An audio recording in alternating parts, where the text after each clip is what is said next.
Namaku Rani, seorang istri, sekaligus ibu dari 2 anak. Dari luar, kehidupan rumah tanggaku terlihat baik-baik saja. Suamiku, Ardi, adalah sosok yang ramah, pekerja keras, dan disegani oleh lingkungan sekitar. Banyak yang bilang aku beruntung memiliki suami sepertinya. Namun, tidak ada yang tahu luka yang sebenarnya aku simpan ropet-ropet di dalam hati. Ardi bukanlah suami yang jujur. Bukan berarti ia selalu berbohong besar. Tetapi kebiasaannya menyembunyikan hal-hal kecil, membuat kepercayaanku terkikis sedikit demi sedikit. Awalnya aku mengira semua itu hanya hal sepele. Misalnya, ketika dia pulang larut malam dengan alasan lembur, tapi kenyataannya aku pernah mendengar dari teman kantornya kalau malam itu tidak ada lembur sama sekali. Pernah juga aku melihat ada pesan singkat dari nomor asing, bertuliskan kata-kata manis. Namun ketika kutanya, dia selalu punya alasan.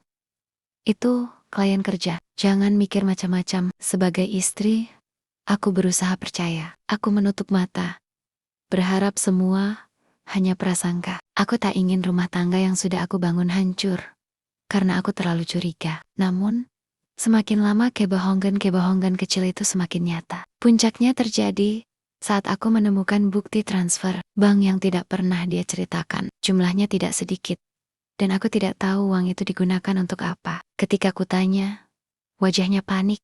Jawabannya terbata-bata. Katanya, itu hanya pinjamkan uang ke teman. Tapi anehnya, sampai sekarang, tidak pernah kembali. Sejak hari itu, hatiku terasa hancur, bukan hanya karena uang, tapi karena kejujuran yang telah hilang. Bagiku, kepercayaan jauh lebih mahal dibandingkan materi. Aku hanya ingin dia jujur, tidak menyembunyikan apapun, sekecil apapun itu. Karena dalam rumah tangga, kebohongan sekecil apapun bisa menjadi racun. Aku sering menangis diam-diam di malam hari. Anak-anak tidak tahu.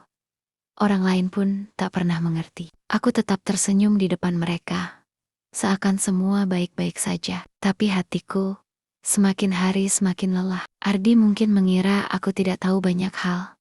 Padahal aku tahu. Aku hanya memilih diam, bukan karena bodoh, tetapi karena aku masih ingin mempertahankan rumah tangga ini. Aku masih ingin anak-anakku merasakan kasih sayang orang tua yang utuh. Namun, aku juga manusia. Aku pun butuh kejujuran. Aku butuh dihargai, bukan terus-menerus dibohongi. Sampai hari ini, aku masih bertahan, sambil berharap suatu saat Ardi sadar bahwa kebohongan bukanlah cara untuk melindungi keluarga. Justru kejujuranlah yang bisa menyelamatkan segalanya. Kisahku mungkin tidak sempurna, bahkan mungkin dianggap biasa saja oleh orang lain. Tetapi bagiku, inilah luka paling dalam.